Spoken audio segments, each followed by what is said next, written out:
सोलापूर ग्रामीण पोलीस दलातील 95 पदांसाठी एकूण 4183 तर शहर पोलिसांकडील 69 पदांसाठी 4151 उमेदवारांनी अर्ज केले आहेत। या उमेदवारांची बुधवारपासून मैदानी चाचणी होणार आहे। त्यात सोलापूर ग्रामीण पोलीस दलातील एका पदासाठी 44 तर शहर पोलिसांकडील एका पदासाठी 52 उमेदवार भरतीत उतरले आहेत। 14 फेब्रुवारीला ग्रामीण पोलिसांनी सुटी दिली असून 15 फेब्रुवारीला 1000 आणि 16 फेब्रुवारीला 683 उमेदवारांना मैदानी चाचणीसाठी बोलावले आहे। दुसरीकडे शहर पोलिसांनी सलग 5 दिवस मैदानीसाठी उमेदवारांना बोलावले आहे। 16 फेब्रुवारीपूर्वी शहर व ग्रामीण पोलीस दलातील पदभरतीची मैदानी चाचणी संपणार आहे। पोलीस भरतीची मैदानी चाचणी ज्या मैदानावर होणार आहे त्या ठिकाणी सीसीटीव्ही कॅमेरे लावले जाणार आहेत।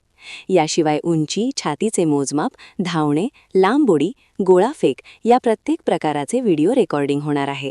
संपूर्ण भरती प्रक्रिया मानवी हस्तक्षेपाशिवाय होणार असून कोणीही अफवांवर विश्वास ठेवू नये असे आवाहन पोलीस प्रमुखांनी केले आहे। सोलापूर शहर पोलीस दलाच्या भरती प्रक्रिया येणाऱ्या 11/2/2026 पासून 14/2/2026 पर्यंत 4 दिवस पेपर व्हेरिफिकेशन आणि ग्राउंड एक्झामिनेशन होणार आहे।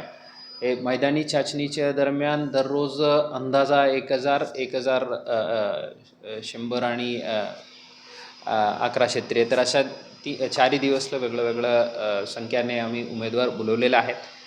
सर्व उमेदवारांना विनंती आहे, हे प्रक्रिया पूर्णपणे ट्रान्सपरंटली पूर्ण CCTVच्या निगराणीत वरिष्ठ अधिकाऱ्यांच्या सुपरविजनला होणार आहे। कुठल्याही प्रकारच्या बळीला आश्वासनला आपण बळी न पडता मेरिट बेसिसवर हे पूर्ण प्रक्रिया होईल आणि कुठल्याही प्रकारच्या स्टिरॉइड्स किंवा इतर माल प्रॅक्टिसेसचा वापर करण्याचा उद्देश टाळावे। अशा काही केलं आढळून आलं तर ते आपल्यावर गुन्हे दाखल होऊन ह्या पोलीस भरती नाही इतर कुठल्याही प्रकारच्या शासकीय भरती आपण अटेंड करू शकत नाही अशा परिस्थिती निर्माण होईल।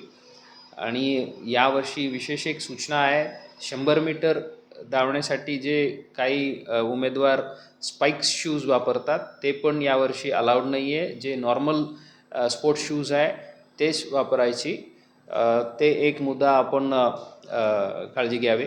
सर्व उमेदवारांना आपलं सक्सेससाठी शुभेच्छा आणि इथं पूर्ण प्रक्रिया ट्रान्सपरंटली होईल। बंधुप्रेम न्यूज चॅनलला लाईक, सबस्क्राईब व बेल आयकॉन दाबायला विसरू नका। धन्यवाद।